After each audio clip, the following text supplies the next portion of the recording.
soruyor ya, işimiz var. Ne kasteder? Ne var ne?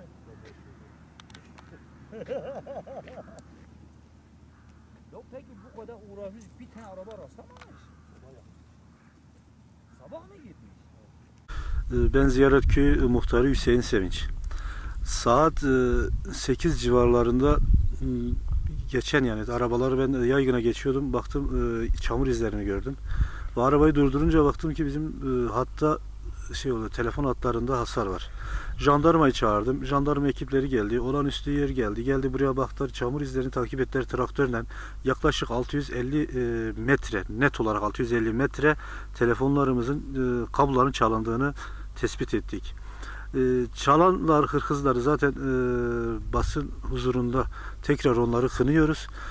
Bizler takipten jandarmayla beraber takip ederek köy dışına kadar traktör gelip bizim köyü geçip köy dışına kadar gittiklerine kadar hatta köyün dışına mesela tam net olarak köyün dışına çıktıklarını, çamur izlerini fark ettik.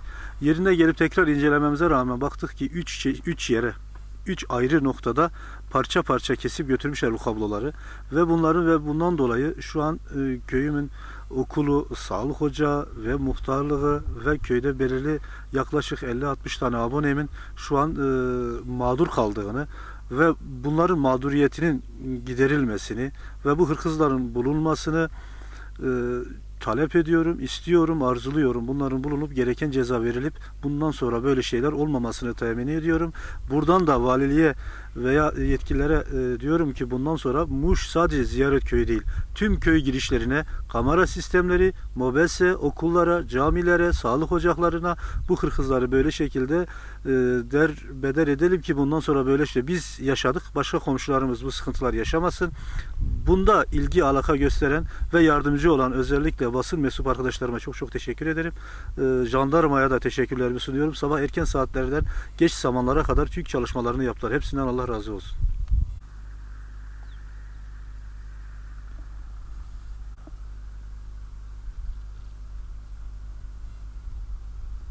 Zaten tütün içiyor. O tütün var ya, o tütün dedi tamam bu bize yeter. Allah aşkına. Uzak var ya, o bize yeter. Hani o burada Gel var ya, bu bize yeter. var mı? Sabahtan beri kimse yanaştırmadı bu.